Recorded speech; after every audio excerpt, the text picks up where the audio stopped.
Ada orang yang diberi nikmat tapi dia tidak bersyukur, maka ini hanya jadi beban saja.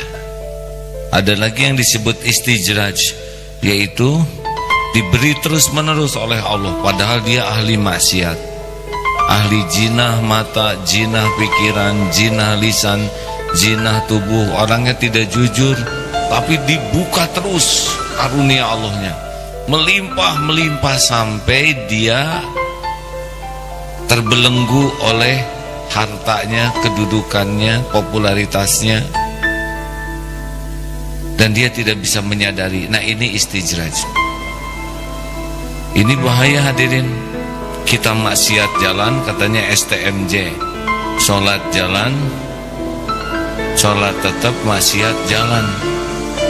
Dia ibadah tapi maksiat, tapi dibuka oleh Allah rezekinya sangat banyak dan ditambah banyak.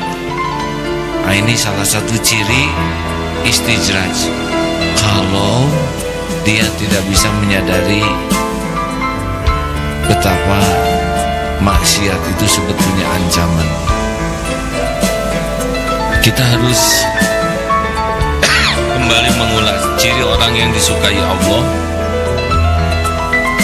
Dia akan dimudahkan untuk taat walaupun dia malas, dan dipersulit berbuat maksiat walaupun dia ingin.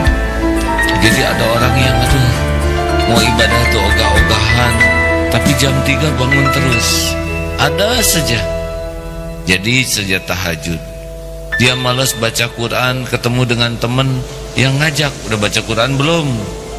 Terpaksa dia baca. Dia mau tidak saum, tidak ada untuk makan, jadi dia saum. Ada kondisi orang yang dipaksa oleh Allah jadi taat. Ini karunia ini. Dan kalau dia berbuat dosa dan maksiat, suka digagalkan. Mau nonton sepak bola, ketiduran. Naksir ke seseorang, ditolak. Mau nelpon, salah sambung. Ada SMS, WA, malah dibaca kakeknya. Ada orang yang mau maksiat gagal. Sekalinya jadi maksiat, misalkan terjadilah dosa, dikasih peringatan. Misal mata tidak terjaga, keluar dari rumah, julupet jendela, pas kena mata. Sepertinya kebetulan, padahal tidak ada yang kebetulan. Dia banyak ngomong, syariawan. Dia pelit, tidak sedekah, dompet hilang. Ada orang yang tiap berbuat dosa langsung ditegur oleh Allah. Ini bagus. Masih ingat cerita ibu-ibu yang umroh nangis karena keningnya diberakin merpati.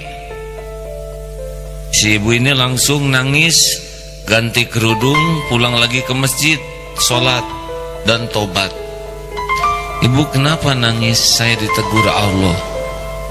Bagaimana ibu tahu? Itu saya di luar, itu lapangan luas. Kepala saya kecil, tapi ngepas ke sini. Itu sulit. Karena sulit sekali berak ngepas ke sini itu. Karena itu harus ada proses fisika dan kimia. Lintasan harus sama, si ibu dengan burung.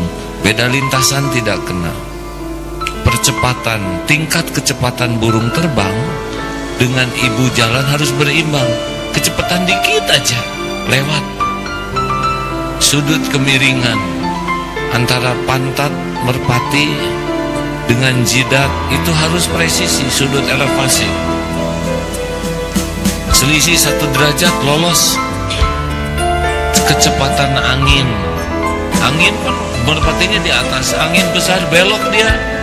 Dan yang paling rumit adalah tingkat kemulesan merpati. Gimana bisa ngepas semuanya?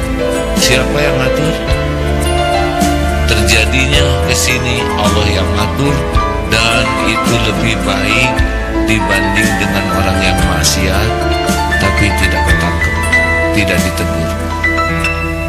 Jangan dulu berburuk sangka dengan yang ditangkap KPK.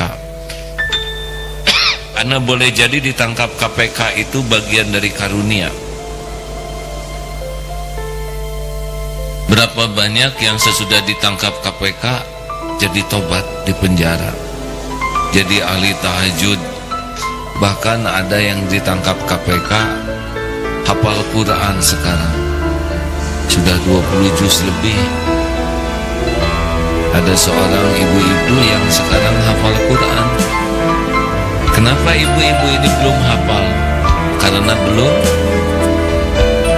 bukan belum ditangkap, belum menghafal